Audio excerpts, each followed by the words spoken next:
Estoy grabando. No, tiene que contextualizar Sí. La gente. la foto, sí.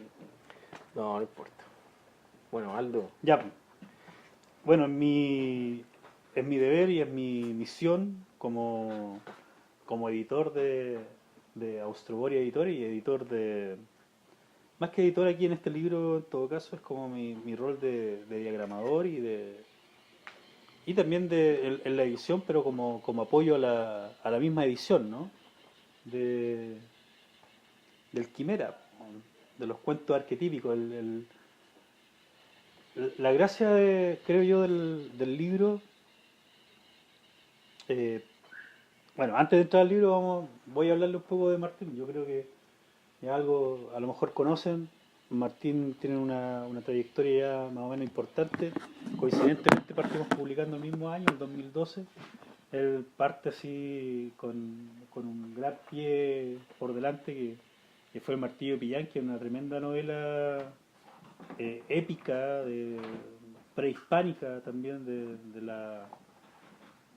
mm, una conformación de un mito mapuche que tiene que ver con este martillo de Pillán, de un protagonista que recorre el sur de Chile en busca de adquirir estos poderes que van a servir finalmente para enfrentarse a los malvados, ¿no? En este caso principalmente Kaikai. A Kaikai Vilú. Y ahí, por ahí ya nos fuimos conociendo con Martín.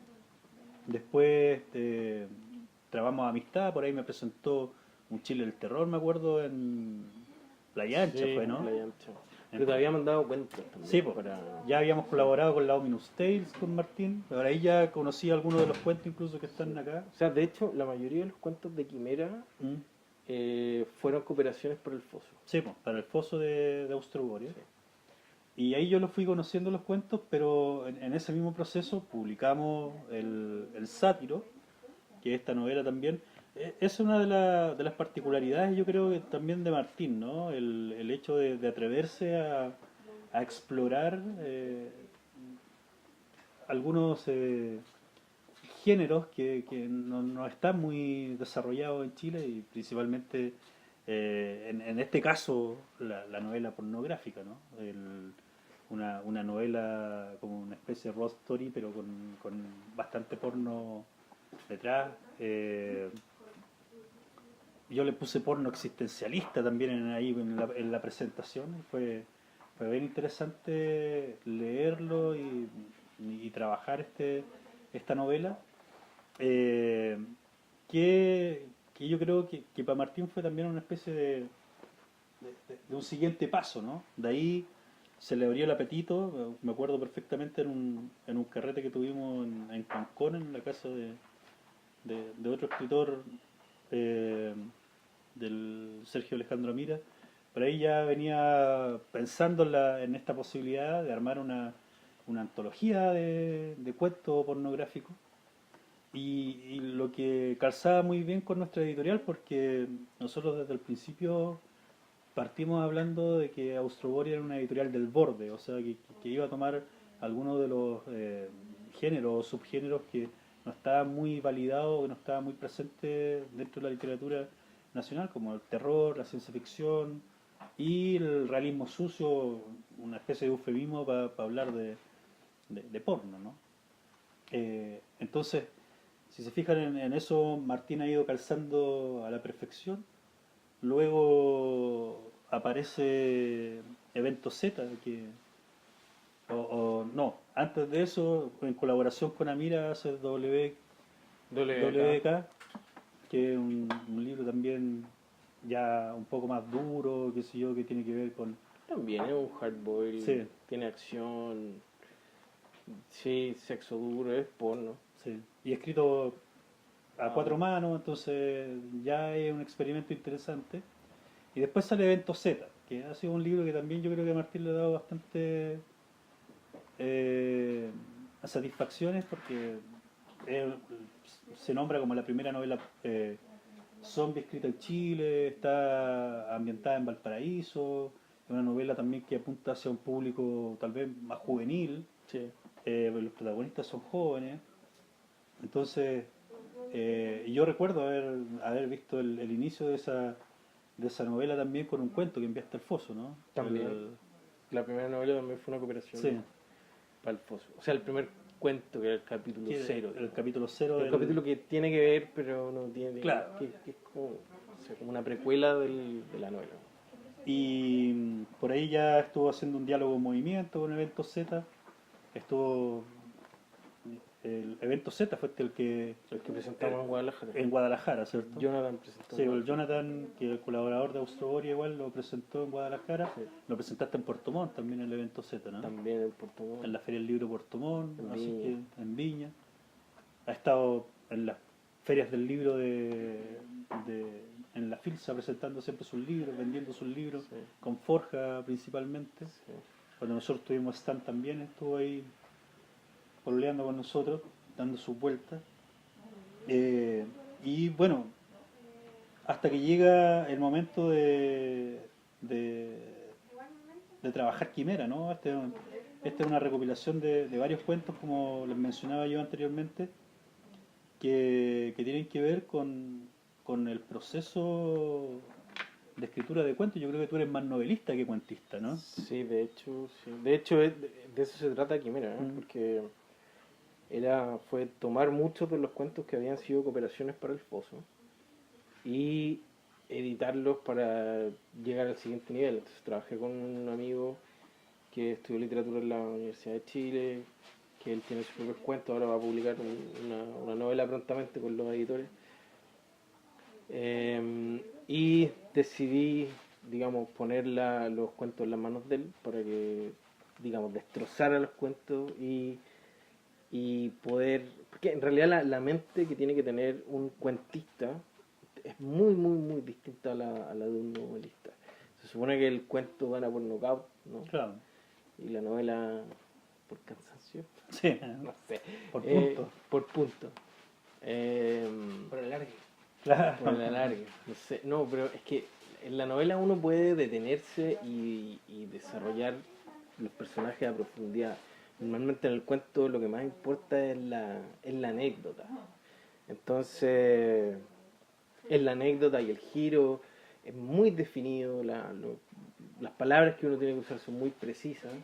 Entonces, es como la diferencia entre jugar, no sé, a los que les gusta el fútbol, entre pasar de baby, o sea, pasar de cancha grande a cancha de baby. Entonces, es muy, muy distinta pareciera que es el mismo juego, pero en realidad no. Pero en realidad no es lo mismo. Entonces, digamos, por eso la mayoría de estos cuentos son cooperaciones para el Foso y muchos otros son cuentos, algunos como el Equeco, que igual terminó como Sí, cooperación para el sí, en el Foso, Foso. pero el Equeco, por ejemplo, nació en ese trabajo para desarrollar esta técnica de contar cuentos. Que de hecho en Chile la mayoría de los escritores yo siento que empiezan con cuentos y muchos son muy buenos cuentistas y algunos incluso se alargan y como que se caen un poquito cuando pasan a novela. A mí me pasa al revés y siempre me pasó al revés, porque yo empecé con novelas porque yo empecé escribiendo guiones para cine, entonces uno tiene digamos, el espíritu del cine siempre es más novelístico, digamos. Entonces, el cuento siempre me costó mucho, siempre, siempre, siempre. Así que fue asumir un desafío, no fue fácil escribir Quimera.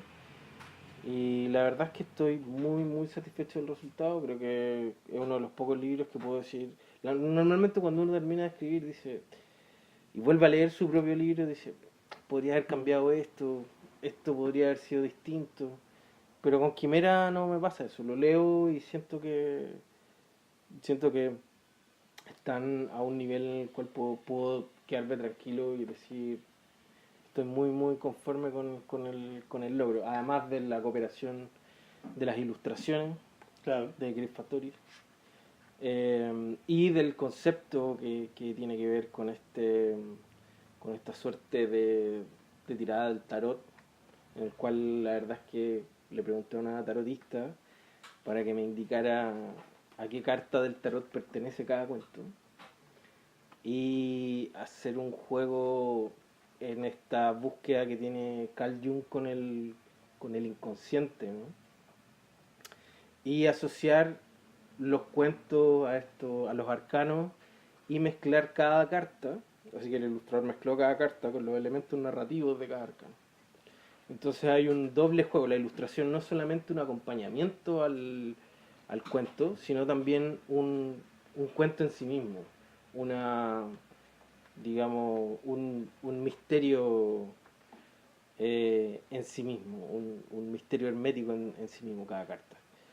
Así que en realidad el juego en el cual se terminó convirtiendo Quimera, no solamente por el desafío de llevar los cuentos y la técnica de contar cuentos a un siguiente nivel, sino además eh, generar un producto que tiene un concepto detrás, que es esta quimera que está hecha por eso la quimera, ¿no? Que está hecha de distintos cuentos, que hay cuentos de ciencia ficción, de hecho hay cuentos de ciencia ficción que se publicó en Alemania, en alemán.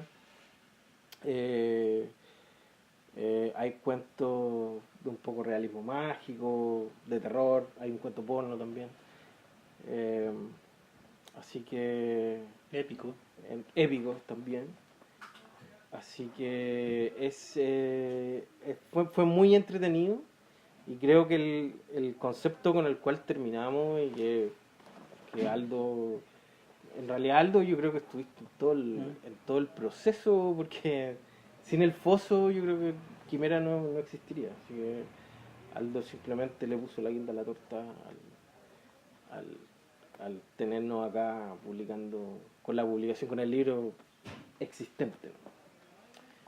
Así que eso, no sé si... Sí, como dice Martín, yo conocía varios de los cuentos en el foso, que en algún momento tuvo mucho movimiento el foso. Funcionó bastante como para mostrar nuevas voces, básicamente, y también para mostrar autores que venían haciendo pegas distintas y tenían que entrar en el foso.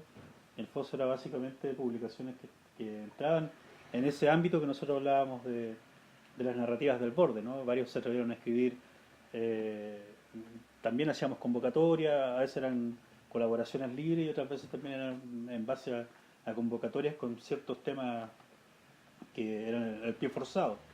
Ahí yo fui conociendo algunos de los cuentos.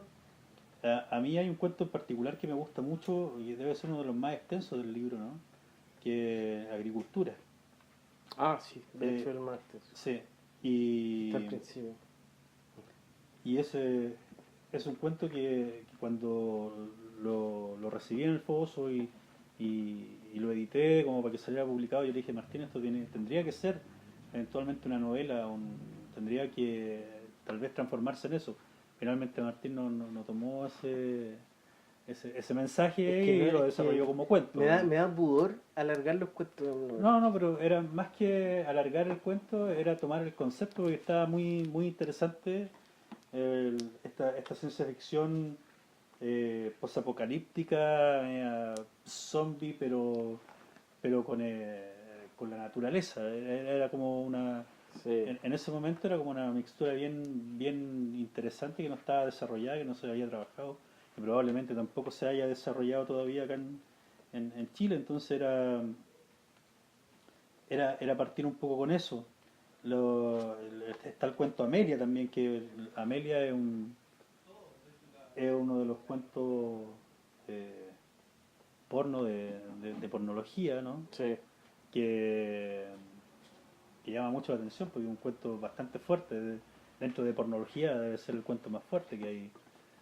No sé, hay varios. Sí, no, pero al menos para mi paladar es como el cuento más fuerte. Entonces, está bien puesto. Además, creo que se acertó con el tema de la quimera, como imposible. Generalmente, cuando uno estructura un libro de cuentos, intenta darle como un hilo conductor y que los cuentos tengan una sensibilidad similar para que funcionen como un todo, ¿no es cierto? Como un libro de cuentos y que bajo ese título se pueda asimilar todo lo que está escrito como cuento, ¿no?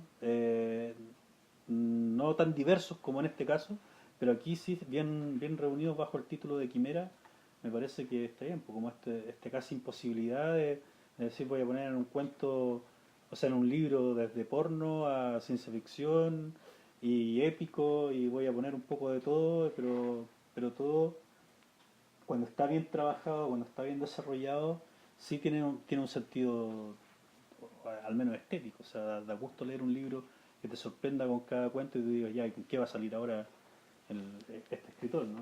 ¿Con qué me va a sorprender? ¿Con qué tipo de narrativa va a aparecer? Eh, Eso, yo el- quería preguntarte, Martín, si este libro de algún modo marca un inicio hacia la escritura de cuentos. ¿Tú crees que...? Porque yo sé que tus próximos proyectos son como continuación de alguna novela, eh, Sí. o si hasta aquí cierras como el ciclo de cuentista y De los vas a seguir cuentos. en la novelística. Es que Eso. los cuentos son un ejercicio importante, creo yo, sobre todo para ir desarrollando semillas, como tú ¿Mm? decías, del cuento de agricultura. Que yo hice una investigación bien profunda, en realidad que es una investigación que uno hubiera hecho para una novela. Eh, no sé si llamarlo investigación, hay otra palabra más ¿Mm? precisa, que no es necesariamente investigación de campo, pero podríamos decirle investigación, ¿no? Entonces estuve averiguando acerca de los GMOs, que son los organismos genéticamente modificados, eh, de los combustibles fósiles, de la de digamos Monsanto, Bayer, eh, y junté todo esto en en una historia en donde estas plantas, ¿no? Este polen genéticamente modificado empezaba a, a, digamos, a contaminar genéticamente, digamos, a polinizar los otros seres vegetales. Entonces todo el bosque empezaba a mutar en ¿Mm? este mundo. Entonces hay unos científicos chilenos, por supuesto. Siempre trato de trabajar con lo local, que comienzan a ver que lo más probable es que se desarrolle un cerebro donde está, digamos, un cerebro colectivo, donde las dendritas son estas plantas, y como comparten este asunto. Entonces los tipos lo comparan el tema a el tema genético con el cual se han contaminado las plantas con como si fuese un virus. Entonces, hago un paralelo ahí con el tema de que el código genético es fundamentalmente información. Y con lo, en informática se trabaja también con información de manera binaria. Tenemos uno y cero, en cambio genéticamente en genética tienes cuatro elementos, que es adenina, guanina, citosina y niacina, creo, ¿Mm? por ahí. Eh, pero en el fondo es simplemente información que se va replicando y que va pasando a la siguiente generación. Entonces, ¿qué pasa si hubiera un virus, ¿no? Que nos contamina todo y obtiene esta conciencia global de la cual cuando empezó Internet?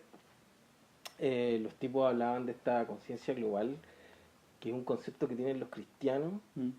los cristianos evangélicos, en la cual ellos creen que la iglesia va a ser un todo unido que se va a unir con Jesucristo en una comunión mental. Entonces era como, traté de juntar todos esos elementos. Entonces es vasto, ¿Mm? solamente para un cuento. Claro. Entonces, claro, pero los cuentos ayudan a darle forma a estas semillas que pueden producir una novela. De hecho, estoy tratando de desarrollar una novela que toma mucho de eso. Eh, Porque quiero escribir una novela de ciencia ficción. ¿Mm? Pero ahora no sé cuándo la voy a escribir. Porque eh, estoy haciendo investigación, o en realidad estoy viendo lo que han investigado otras personas. eh, y la información es tan vasta y está cambiando tan rápidamente la tecnología que cada vez que digo, este es el concepto que puede ser, ya el tema ha avanzado 2 o 3 pasos más, entonces no quiero quedarme en que, porque una novela se demora, uno se demora Sí. un año en escribirla, te demora un año más en corregirla, en que el editor te vuelva a corregir, tenés un año más, en que salga, son como 2 o 3 años por lo menos, en que salga una novela, 10 años pueden ser. Sí. Entonces, cuando estamos hablando de ciencia ficción dura, por supuesto, donde hay investigación detrás, no podéis demorarte tanto. Entonces el cuento, para volver a la pregunta, después de esta gran vuelta que me acabo de dar, el cuento te permite hacer este ejercicio de agarrar todo lo que uno está investigando, tiene en la mente y armar una pequeña historia de ciencia ficción que sea pertinente, digamos, y que no se quede atrás, porque el cuento se puede publicar rápidamente. Sí, mira, Así que hay que seguir, creo que los cuentos son necesarios. a mí me había sucedido hace tiempo leyendo cuentos de algunos novelistas, por ahí más o menos ya connotados a esta altura, que daba la sensación de que la idea era para una novela y había terminado por una cuestión de premura o porque se lo habían solicitado, lo habían terminado transformando en cuento. Entonces se notaba este apresuramiento, se notaba este exceso de información, pero mal utilizado, ¿no? O sea, como tiremos la información, metámosla en el cuento porque la idea es potente, pero finalmente no cuajaba, no terminaba de cuajar. En cambio, en agricultura sí, se lee el cuento. Se lee con toda esta información, pero se lee el cuento. Conseguiste de alguna forma hacer ese... Yo creo que eso fue uno de los cuentos en el que más trabajé, Sí. fue un gran desafío. Pero lograste hacer esa síntesis para que el cuento finalmente tuviera tanta información, pero no pareciera que era una novela corta o una idea de novela que había sido apresurada y bajada a un cuento. Entonces, por eso te pregunto, porque eh, esto es como un poco de autorreferencia, ¿no? El, el, yo soy más cuentista que novelista. Sin embargo, igual he publicado una novela y he escrito algunas novelas que no han sido publicadas. Pero para mí el cuento es un trabajo de escritura muy complejo. O sea, Muchísimo. a mí la novela me cansa. Me cansa escribir la novela porque sé que tengo que de alguna forma llenar muchas páginas, entonces generalmente me termino extenuado y terminan siendo cuentos a lo mejor largos, pero la novela me cansa porque finalmente hay que ir ideando cosas para que esta historia no decaiga y siempre tratar de ir poniendo algunos clímax para que se mantenga la atención Sí. de la novela. En cambio en el cuento uno entiende que rápidamente puede hacer esa como caída y esa bajada. Y por eso te preguntaba, porque yo tengo la sensación que uno es más una cosa que otra. Es difícil que uno sea ambas cosas, bueno en ambas cosas, o bueno al mismo nivel, ¿no? Entonces, O sea, es que a mí por eso, algunos Quimera, parten como novelistas, terminan como cuentistas, otros parten como cuentistas, terminan como novelistas, pero generalmente hay escritores que tienen muy buenas novelas, muy malos cuentos, muy buenos cuentos, muy muy malas buenos novelas. cuentos, muy buenos. Sí. O sea, yo creo que en Chile debe ser, creo que hay muchos cuentistas, Mm. el cuento es muy potente en Chile, y creo que pasa porque es mucho más fácil que te publiquen un cuento a que te publiquen una novela, es muy difícil. Eh, pero, o sea, yo sabía que mi punto débil siempre fueron los cuentos.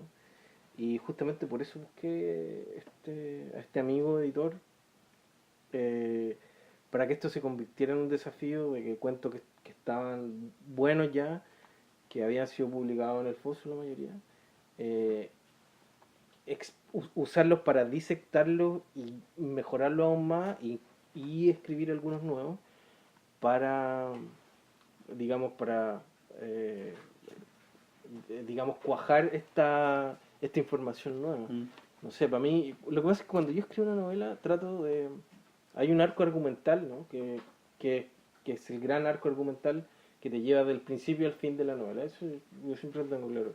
Y cuando escribo capítulos, eh, cada capítulo trato de escribirlo con un pequeño arco argumental distinto.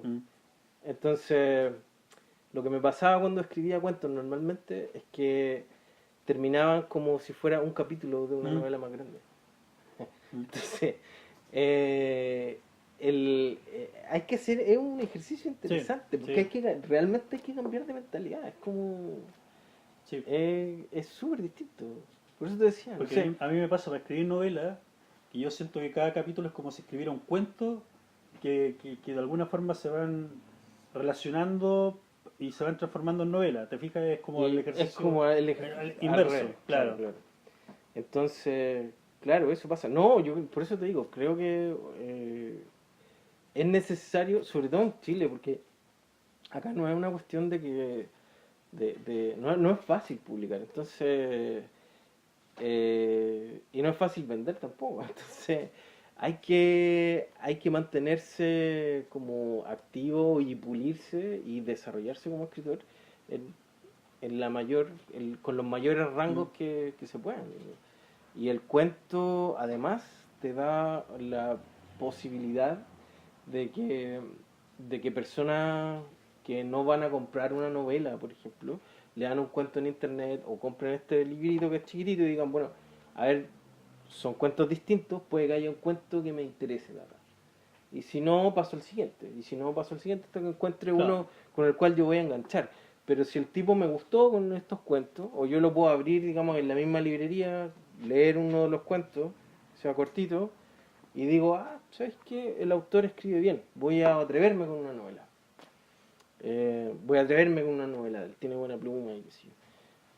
¿Qué es lo que yo normalmente hago cuando voy a ferias? Siempre desafío digamos, al lector a que tome el libro y a que lea un párrafo donde él quiere, para que lo pruebe, ¿no? Es como cuando uno está vendiendo algo de comer, un queso, un kuchen. Sí, por algo hay asientos en el libro, digamos, para que uno se siente y lo abra. Y claro. O sea, si la mejor librería es la que tiene café. No, para que uno se sienta, lee, qué sé yo. Y vea, digamos, pruebe lo que hay y después lo compre, porque ahora, obviamente eso funciona en un lector inquieto y que está, un lector ideal, que ¿no? está buscando, claro, porque no en el lector que viene y ve con la lista de los más vendidos. No tiene sentido, digamos. Pero bueno, nosotros, los escritores independientes de Chile, escribimos para los lectores inquietos que están buscando cosas diferentes, que están buscando zombies en Valparaíso o una literatura épica no en la Tierra Media, sino que parte en Chiloé y termina en Tirúa. Entonces, no sé, pues, tenemos el Levisterio aquí también, que es una historia típicamente chilena. Entonces, eh, los escritores chilenos estamos saliendo fuera del... O sea, digamos, estamos tomando o haciendo,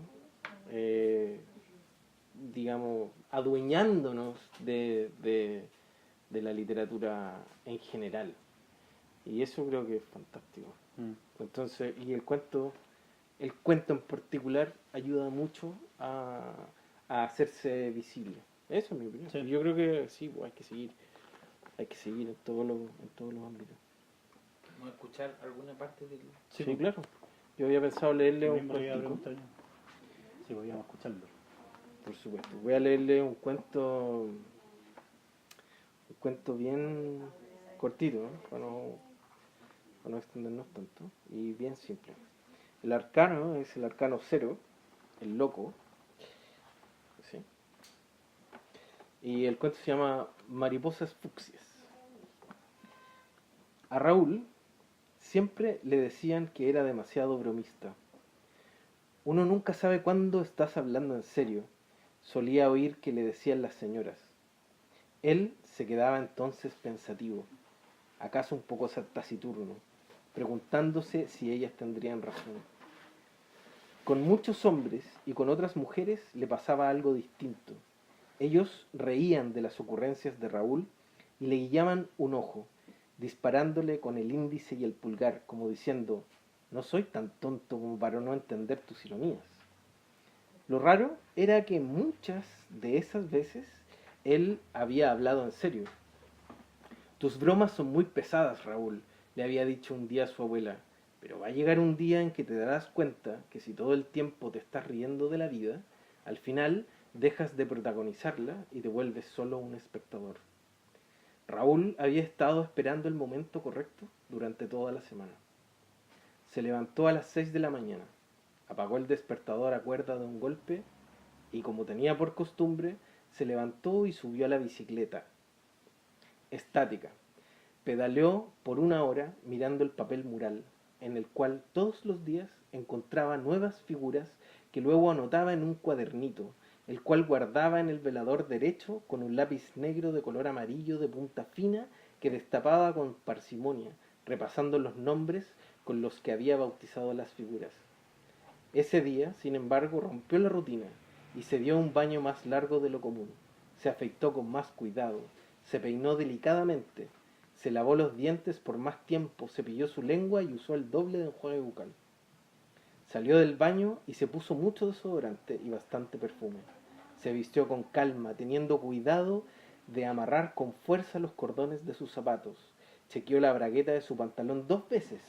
Se abotonó la camisa de seda con cuidado. Se colocó la corbata que usaba en eventos especiales. Se volvió a mirar al espejo, se pegó unas cachetadas en el rostro y se infundió la fuerza que sabía que iba a necesitar para lo que tenía que hacer. Fue a la cocina de su departamento y miró el desayuno. Raúl dejaba todas las noches la taza con las medidas exactas de café en polvo, azúcar y leche en un plato puesto sobre ella, y la margarina y la mermelada a un lado del pan. El pan en la tostadora y los cereales a punto de derramar leche sobre ellos. Ese día, sin embargo, no fue capaz de tocar nada de eso. Salió de su casa más temprano de lo habitual, mientras el sol despuntaba tras los edificios. El ambiente estaba fresco, lo que le agradó. Él necesitaba estar bien despierto para poder dar orden y coherencia al tráfago de palabras que se movían en su mente. A pesar de que temía que los demás transeúntes pensaran que estaba loco, le costaba guardar silencio mientras caminaba. Raúl llegó a su paradero 10 minutos antes. Fue al carrito en que vendían cafés y compró 2. Luego se fue a sentar a la banca que había escogido para esperarla. Hoy se había decidido a hablarle. No le importaba que estuviese casada o que tuviese hijos, tampoco que fuera barrendera y hablase como lo hacen quienes viven en las tomas. Esperó que ella se acercase al tacho de la basura que estaba a 1 metro de él. La miró mientras tomaba los objetos desechados y lo ponía en su bolquete y barría las hojas secas de la plaza. Raúl se colocó delante de ella y puso una mano en el borde del bolquete. La miró a los ojos y con torpeza escupió una frase ininteligible, primero antes de respirar y poder articular correctamente. Hola, mi nombre es Raúl. ¿Quieres un café? Gracias, qué amable, le contestó ella, tan sorprendida como agradecida, y tomó el vaso de plumavita en su mano. Disculpe que la moleste. La verdad es que tengo algo muy importante que comunicarle. Señor, le respondió ella. En sus ojos pareció brillar la decepción. Yo estoy legal en este país y trabajo mucho para mandar dinero a mi familia. No me diga que me tengo que ir o que me va a detener. Se equivoca usted si piensa que yo soy policía o algo por el estilo. Raúl se ruborizó. Yo trabajo en una oficina, pero eso no es lo importante, déjeme que le explique. La miró a los ojos y casi no pudo respirar. Ya, pero rapidito, señor, que tengo que seguir barriendo la plaza, dijo ella. No me pagan por conversar, ¿sabe? Replicó mientras apuraba el café. Sucede que, la verdad, titubeó Raúl con torpeza, es que yo estoy enamorado. Señor, eso se lo tiene que decir a su enamorada y no a mí. Yo solo soy una mujer que trabaja para mantener a su familia. no me haga bromas, ya estoy bastante adulta para esas cosas, ¿sabe? Sucede que yo estoy enamorado de usted, le soltó el hombre de sopetón. Ya no aguantaba más y tenía que comunicárselo. Usted para mí no es una mujer trabajadora. Usted es una princesa que flota sobre sus bototos de seguridad, que limpia afanosa el jardín de su enorme castillo, que mira el mundo con la ternura de una diosa que baja de los cielos todos los días para darnos esperanza. Eso es usted para mí y quiero que me acompañe para que sea mi esposa. Raúl se arrodilló ante ella. Un silencio envolvió a la pareja y al hombre del carrito de los cafés y a los que esperaban la locomoción en el paradero y a los transeúntes que se detuvieron a escuchar la respuesta de la mujer. Ella no terminó su café, tampoco dijo nada, ni siquiera se rió, simplemente lanzó el vaso del Moabit al bolquete, metió las escobas dentro de él, agachó la cabeza y se fue de ahí llorando. Raúl la observó alejarse con su sobretodo y su chaleco reflectante. Lentamente el silencio fue desapareciendo. Comenzó a escuchar las conversaciones a su alrededor y el sonido de los automóviles. La ciudad despertaba mientras él se ponía en pie y se dirigía hacia la estación del metro. Bueno, Ah, pobre Raúl. bueno, siempre estaba pensando en este protagonista y en el protagonista del sátiro, ¿no? Y siempre llega una especie de imposibilidad, de decepción en tus protagonistas, ¿no? Bueno, nosotros siempre tenemos cosas recurrentes que de pronto tampoco ni siquiera es que las pensemos, aparecen solamente, ¿no? Sí, están ahí. Bueno, es que no sé, pues, yo creo que uno no es escritor porque todo le haya salido fácil en la Claro. vida. Uno tiene un hambre de purgar una emoción interna, Mm. ¿no? Tal vez un dolor interno, tal vez una alegría interna, no sé, dependiendo del escritor. Eh, y de alguna manera alquímica, tal vez podríamos ponerlo bonito, terminamos convirtiendo eso en literatura. Así que, sí. Mm. Eso, no sé si tienen alguna pregunta, estimados asistentes. ¿Qué es como el hilo rojo tú antes dijiste? ¿Cuál es para ti el hilo rojo de esos cuentos? Como de igual los arquetipos y el tarot, y ya se nota como que son los que hacen un poco la conexión. Chuta, creo que... o sea, de hecho, por eso se llama quimera, pero... Sí. No, porque son... Es que la quimera es un ser. Pero, por eso- pero sí. Pero eh, creo que hay tal vez el tema de la imposibilidad, como dice Aldo, es un tema recurrente en los cuentos. Por ejemplo, en el de ¿cómo se llama? El primero que nombramos, ¿cómo se llama? El de ciencia ficción, Agricultura. agricultura. También hay un tema ahí con, con una, con una imposibilidad amorosa, tal cual en este caso. Es de una manera completamente distinta. De otra manera, en algo de Huecufle, por ejemplo, hay un tipo que quiere lograr la inmortalidad y lo logra de una manera, pero aún así la imposibilidad de lograr su objetivo final persiste. Tal vez es un poco la futilidad del esfuerzo humano por lograr los objetivos como se debe. Cuando a uno la pasión le gana por sobre la planificación, tal vez. Supongo que, por ejemplo, hay otro Hay otro cuento que se trata de un chico que eh, lo vamos a contar, ¿no? Porque, bueno, es un chico que quiere ser un guerrero sagrado, ¿no? Y finalmente recibe la bendición del Señor y él se convierte en un guerrero sagrado. Pero resulta que eso está todo dentro de un juego de realidad virtual. Entonces, al final del cuento, él sale y la mamá y le llega un mensaje donde la mamá le dice: compra pan antes de que te vengas para la casa. Entonces, eh, creo que tal vez yo no me había puesto a pensar, pero ahora que lo veo y me lo comentas, en realidad sí hay un tema de esta tal vez futilidad del esfuerzo humano. Decepción. Sí, un poco. Es como, y a pesar de que tú piensas que cumpliste con tu objetivo, no es así. ¿Cachai? Es como Aquí eso. se queda algo muy fuerte en el deseo. Como yo me acuerdo de haber asistido en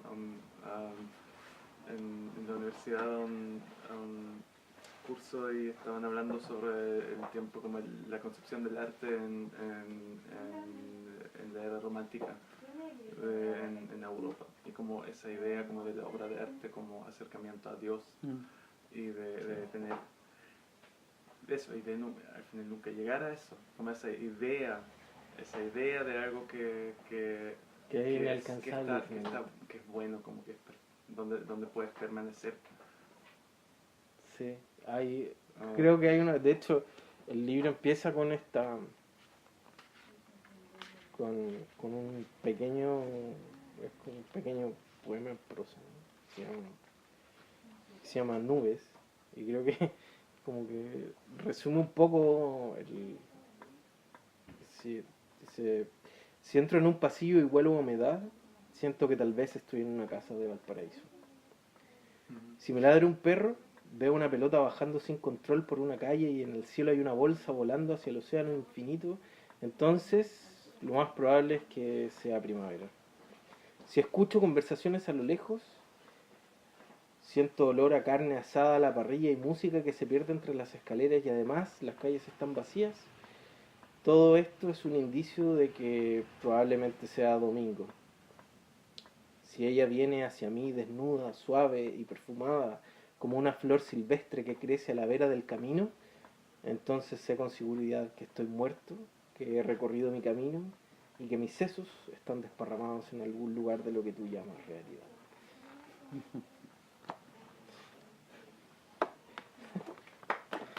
Bueno, Pero si alguien ha ido al paraíso, sí. entonces claro, pues ese creo que Quimera es una reflexión en torno un poco a lo inalcanzable, supongo. No, la verdad es que me acabáis de iluminar porque no lo había Me llamó la no lo había atención pillado. también lo que dijiste sobre lo que estás escribiendo o lo que quieres escribir como de ciencia ficción. Sí, ¿tú lees en inglés también? Sí. Sí. ¿Conoces a Ted Chiang? El que escribió los cortos de Arrival. Ya, sí. ¿Lo leíste? No lo he leído, pero sí ubico quién es. Si quieres y te puedo lo que- prestar, tengo el libro y son cuentos cortos de ciencia ficción de él. Y nada que ver con ese tema como de estar en la... O sea, yo encuentro que igual O sea, con el Arrival yo quedé impresionadísimo. Impresionadísimo. Porque el concepto es como ver el asunto de otro lado nomás. Sí. ¿Cachai? No es occidental. O tal vez simplemente porque no es occidental, logra esta mirada de otro... Es que tiene otros cuentos Desde cortos otro- tengo esa colección y es bacán. Es como lo mejor de ciencia ficción que hay en mucho tiempo. El otro, que acá tenemos un ejemplar de Solaris, que es la primera traducción del polaco al español, directo. muy bien. Así que, Sí, Y está hoy día a precio rebajado. Más encima. No, y más encima yo leo casi pura ciencia ficción vieja. La otra vez estaba leyendo unos cuentos rusos de ciencia Sí. ficción que le contaba a Aldo. En tu caso lo tenías, pues. ahora sí, y ahora está leyendo uno publicado en el 56. Entonces, claro, me interesa lograr eso, ¿cachai? El, que la ciencia ficción que uno escriba tiene que trascender el tiempo, ¿cachai? Tiene que ser... Tiene que ser anticipación finalmente, ¿no? Porque yo creo pero que... suficientemente anticipada Sí. para que en 50 años no se quede, que te lean en 50 años y no Claro. digan, loco, pero esto ya pasó, o esto, o no le chuntó, Claro. o nada que ver. La gracia, yo creo que ¿Cachai? la gracia Que haya de, un- de la buena ciencia ficción es que finalmente también es literatura de anticipación. O sea, la base tiene que ser suficientemente sólida como para que se sostenga en el tiempo y trascienda y traspasa este umbral como del paso del tiempo, porque si no nos quedamos en una especulación y nos quedamos... No es ciencia ficción eso, sino que viene a Claro, ser... que es lo que le llaman ahora ciencia ficción blanda, ¿no? Claro, porque Que vendría a ser en realidad- una fantasía maquillada de ciencia ficción. Claro, sí. Pero que no es- fantasía con nada espacial. Claro, que no es una mala literatura, pero que finalmente no tiene ese trasfondo de la ciencia ficción más hard, ¿no? Más dura. No, sí, bueno, pero hay que leer al... Sí, es que igual, por eso yo encuentro que el borde no es tan... Mm. Porque, por ejemplo, este tipo tiene historias que tienen mucho que ver también con religión. O sea, la primera historia, por ejemplo, trata sobre la Torre de Babel. Y donde están ahí construyendo la Torre de Babel para llegar al cielo. Y llegan al cielo. Y de repente se dan cuenta como de la estructura de su mundo. Como que se repite. Mm. O sea, él sale de nuevo y se dan cuenta como que no hay un cielo físico ahí. Y Qué gran concepto. pero te lo expliqué así ahora. Y es hermoso el cuento. Pero lo más interesante es que cómo afecta un avance científico a toda la gente. Mm. Eso a mí siempre me llamó más la atención como en la obra de ciencia ficción. Cómo un humano interactúa con algo que no lo había conocido o que no sabía. Por ejemplo, en Solaris, que se encuentra con seres con los cuales no se puede comunicar. Sí. O en... Y ese era el Solaris de Truffaut, ¿no? No, de ¿No? Stanisław Lem. No, pero el que después Truffaut lleva al cine, ¿no? Sí, que es una... Que es la adaptación... Sí, pero yo nunca vi la película Ya. entera. Porque era muy chico cuando me lo Mm. mostraron y no me llamó tanto la Claro. atención. Pero sí, como... Qué denso la película. Sí. ¿Cómo se llama el autor que estabas diciendo tú de la Torre de Babel? Ted Chiang. Tedchiang. Sí. Es joven Claro. también este loco. Sí, no, y está muy, o sea, es que en realidad fue como un descubrimiento. Es que el tipo pone, yo insisto, pone una nueva perspectiva a la ciencia ficción y tiene que ver con que China se está desarrollando tecnológicamente y en general como una superpotencia y eso incluye la cultura. Igual el Ted Chiang es gringo. ¿Hay gringo? Sí. Ah, yo porque juraba que el tipo era chino.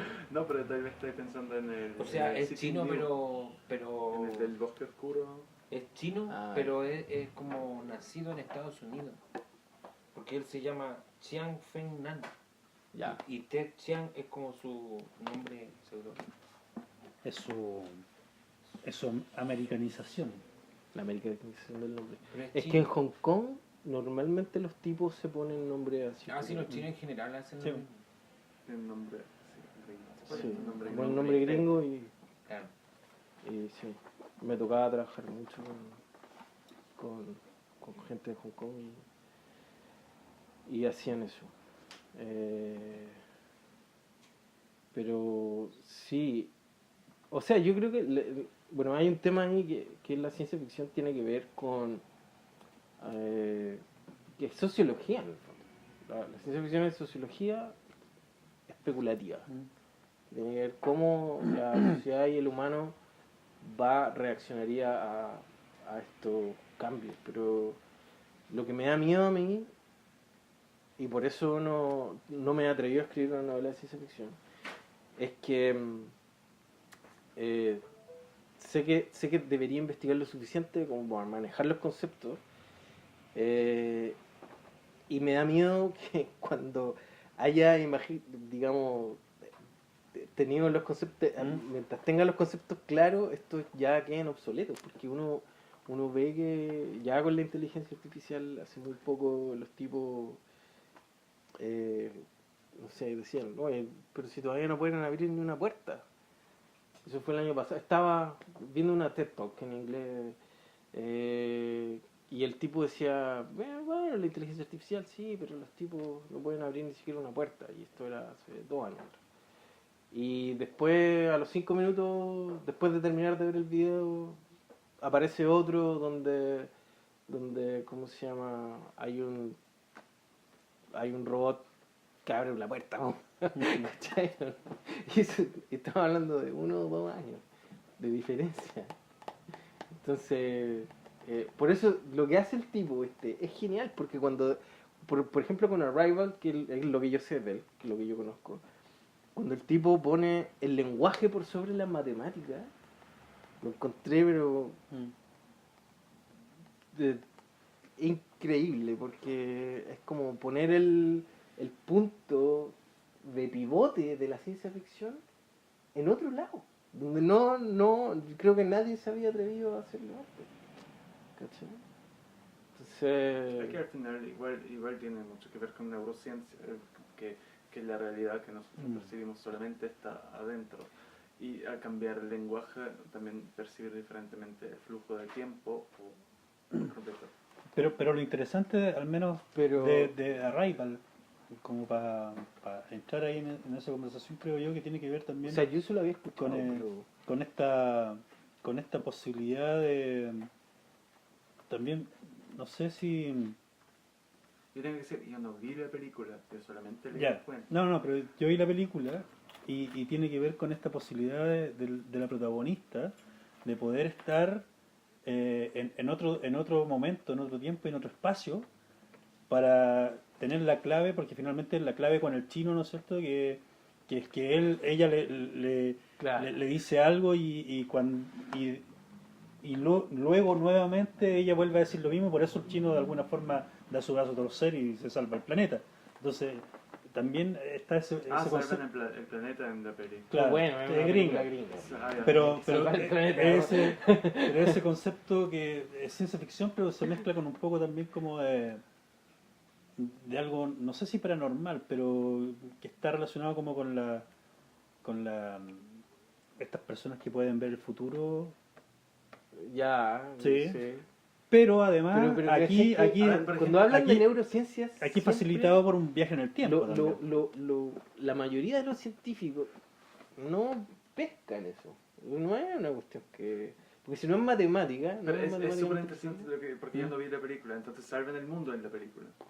Sí, pues. Sí, pues, o sea, Porque en con la- el cuento no pasa. mm, Toda la trama trata de la relación de la madre con su hija. claro, Y que su hija muere.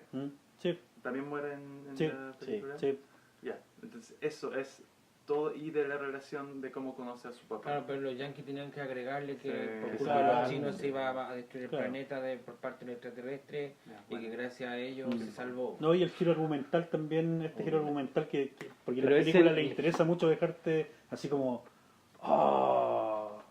¿Cachai? Porque finalmente le interesa eso, así como todo lo que había pasado ya había sucedido y esta mina tenía esta capacidad y no se había dado cuenta y resulta que aquí se gatilló y justo para salvar el planeta. Y ¿Cachai? esa Entonces, capacidad la tiene el cuento. pero es interesante esa película desde esa perspectiva, me gustó porque hace esta mixtura como con este contacto extraterrestre, pero también con posibilidades que están más allá de la física incluso, ¿no? Que tienen que ver como con... Con poder ver el futuro. Con Sí, con pero, esta gente que te dice pero el más que futuro. ver el futuro, estar en el futuro también. Porque finalmente Como ella que también vivir en diferentes dimensiones Claro, al mismo tiempo. claro, porque finalmente eso es lo que estos extraterrestres le permiten hacer a ella. Logran hacer, Claro, que es lo le diferente permiten que los como humanos pasar no como hacen. agujeros de gusano y que eso les sirvan como claves para después comunicarse. Pero sí. siempre en la mente de la mina. Siempre ella, claro. Claro. Eso lo hablas tú de la neurociencia, en el fondo, que está O sea, al basado... final yo no creo que hace algo que no funciona en la física. Yo creo que simplemente los alienígenas son más avanzados y enseñan qué posibilidades tiene la física, Claro. y que con el lenguaje, si lo usas y la escritura...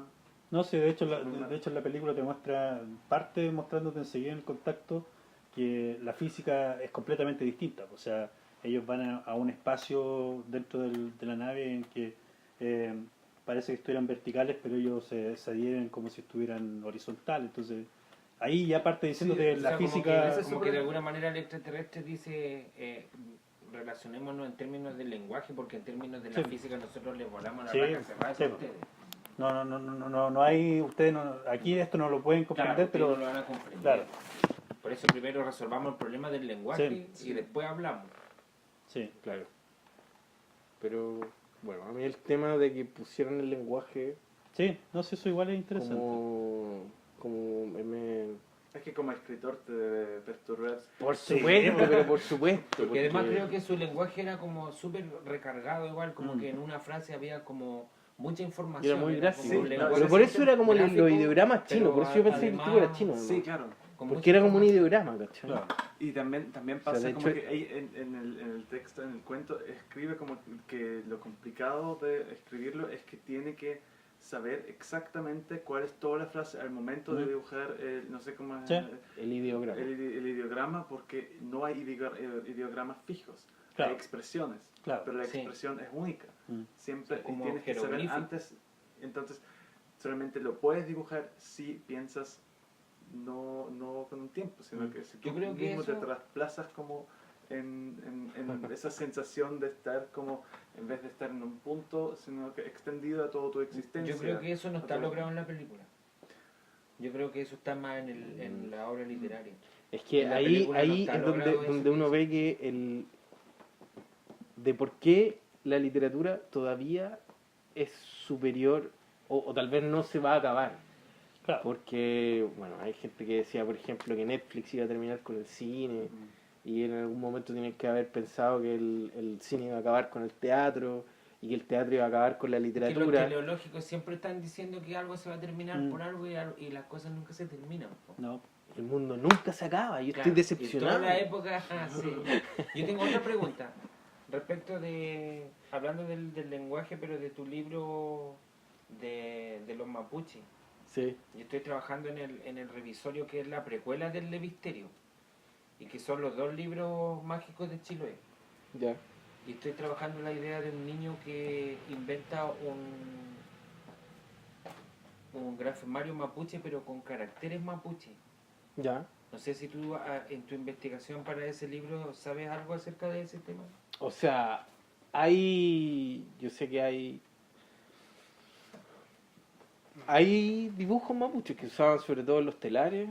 Sí, eso del punto de vista de los antropólogos yo más o menos sé dónde buscar y cómo cachar lo eso. otro Pero está todo si es que existió un grafemario mapuche así, Como... tipo abecedario. Es que lo más probable, mira, si es que algo así existió y ahora estoy haciendo una asunción antropológica que puede o no ser cierta y que tiene que ver con lo siguiente. Jorge Dowling habla del origen que pudo haber tenido el pueblo mapuche y que tiene que ver con salir de algún lugar cercano a la India, donde hay culturas que dan orígenes a seres que ocupan seres mitológicos con rayos, que es Indra en la India, Zeus en Grecia, Thor en el norte de Europa,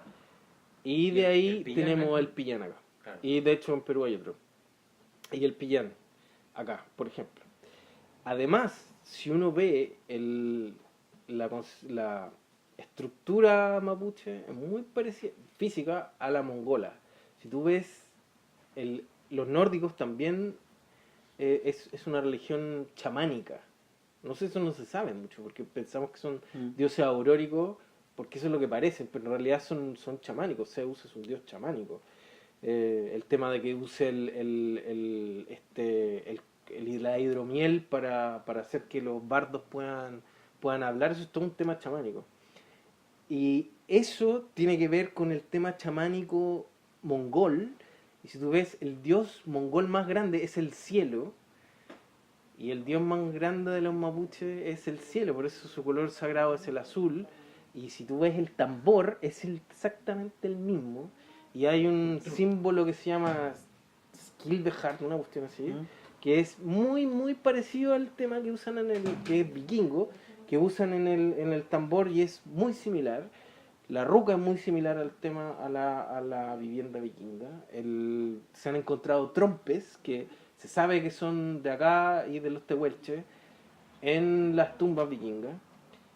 Entonces, me imagino, no lo sé, pero si hubo alguna manera de grafía, y que probablemente por lo que se usa en los telares, porque hay unas cuestiones que significan pillán en los telares, eso yo lo he visto. Yeah. Dice, este grafo significa pillán, por ejemplo, o esta significa alwe, que era lo que usaban que eran como el bordado que usaban los mapuches. Entonces, si de eso hubo, lo más probable es que los machis hayan sido, como los druidas nórdicos, hayan sido los únicos que manejaban las runas, porque las runas no eran para todos. Entonces lo más probable es que si aquí en Chile hubo eso, lo más probable es que lo hayan manejado los machis y jamás se lo van a entregar a un Winca. Exactamente. Claro, porque por ejemplo, bueno, Ahora no sé, por eso Alberto es una un especulación, investigador, es un gran O sea, en salto. verdad, los mapuches son arios. ¿Ah? o sea, No, son mongoles. son mongoles. Los arios o del sur son mongoles. del sureste asiático. Porque Alberto Trivero, en el encuentro de Curaco de Vélez, él es un investigador de Chiloé y Mapuche, que tiene un libro que se llama Tren Tren Bilú. No sé si tú lo conoces, el libro. No, debería. Que deberías conocerlo porque, bueno, Que yo el libro lo tengo. Es que depende de cuándo salió, no sé. Porque... No, salió hace como 10 años nomás. Ah, ya. Y él hablaba del origen mapuche de Asia y de que los mapuches no tendrían genéticamente relación con los pueblos americanos, sino que por genética, explicaba él, está comprobado, él lo planteó así, que era un pueblo que venía del océano, que era un pueblo que llegó a América por el mar, Claro. por las aguas. Sí. Y que por los ríos penetró en el resto del continente y de ahí luego se iría al Gualmapo, al resto del Mapo y todo, pero él lo explicaba en términos genéticos. Por eso la Sí. antigüedad de Monteverde, tal vez, ¿no? Claro, Que está completamente distinta y desfasada con... y por eso también sea, esta hipótesis de Bengoa que dice que el pueblo mapuche habría conquistado el resto del territorio por las aguas.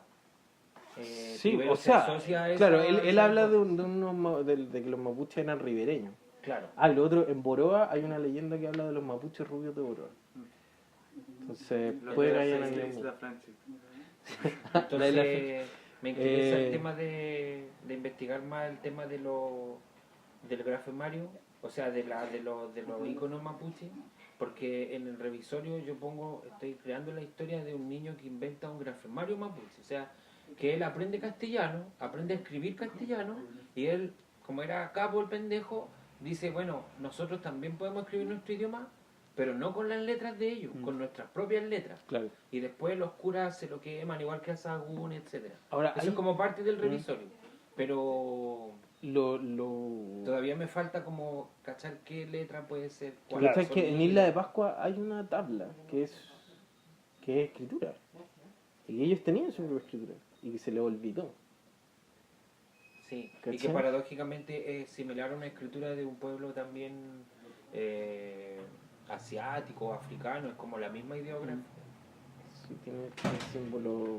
Entonces, bueno, claramente hay posibilidades. Yo creo que todavía, como no se sabe, hay posibilidades. De hecho, en mi libro Los jinetes de Milodón, lo que postulo es que no es que los mapuches sean arios, sino que los arios son no sé, sé que es broma, pero es que a mí me gusta el tema.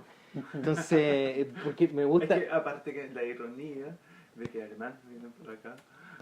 Ah, bueno. No, pero pero mira, los alemanes mira, no vieron lo que acá. yo En postulo... Tiahuanaco cuando hubieron buscando Bueno, se supone que los vikingos llegaron a América. y Sí, todo. sí, sí, sí. Pero el asunto es que lo que yo postulo es que Thule no está. ¿Tú cachai cuál es Thule? Sí, por la sociedad Thule. Sí. No, pero no, pues Thule se supone que es una tú Una entras por civilización. sí, pues, tú entras por el polo norte a Thule, donde están los arios originales. Claro. ¿cachai? Que usan el brillar y todo eso. Serrano ya, ¿no? Sí, por supuesto. Sí. Entonces, lo que yo postulo es que los mapuches llegaron a la Antártica, a nuestro sur. Y ahí es donde realmente está Thule y rescatan a los arios de... Y por eso quedan algunos arios en Boroa y después estos arios llegan a Asgard y forman... Porque son los Aesir nomás, ¿no? Los hijos de Bor, porque Bor es el padre de Wotan, que es Odín. Entonces, el padre de Bor se queda aquí en Boroa, funda Boroa, ¿Dónde está Boroa? Discúlpame, ignorancia. aquí arriba. Aquí arriba está Boroa. ¿Cómo el que revista? Aquí está Boroa, po, An- la provincia de Boroa. Angol, No, si está aquí. Ah, pero acabo de pasar por Boroa. En la 9ª región. Sí, Ya. pero debe ser frontera con la 10ª. O sea, con la sí, frontera con con la de esta. Un poquito más arriba. Ah, un acá poquito más en- al acá en norte, el por sur. la costa. Sí. Entonces lo que yo postulo es que, digamos, los Aesir llegan desde rescatados de esta ciudad en la cual estaban esclavizados, esta ciudad interior, rescatados por los mapuches hacia el norte, donde ellos fundan su propio reino. Digamos, porque justamente esa idea chistosa de que Ahora- cuando dicen que los arios son mapuches, yo quise decir, no, pues, El otro jueves. los arios son los arios por los Ya, po. mapuches, no al revés. ¿Cachai? El otro jueves- Entonces decidí escribir una novela. El último anciano que leía la tableta Rongorongo, que se llama, ¿Sí? el Sebastián Engler, que es un capuchino, el que les prohibió que siguieran transmitiendo. Ya. Que se le había olvidado. Oye, Ve- estamos- ah, La Iglesia Católica perfecto. nuevamente- Otra vez. El otro jueves. Ahí está, si aquí está Boró aquí, El yo acabo de otro pasar por jueves. El otro jueves aquí. Ya, vale. A esta hora. ¿Boroa está dónde? en Gorbea. Ah. Pero no, si está en Gorbea, no, si está aquí arribita. Por eso yo, no sé, a 40 minutos. Eso lo tenemos. Ahora también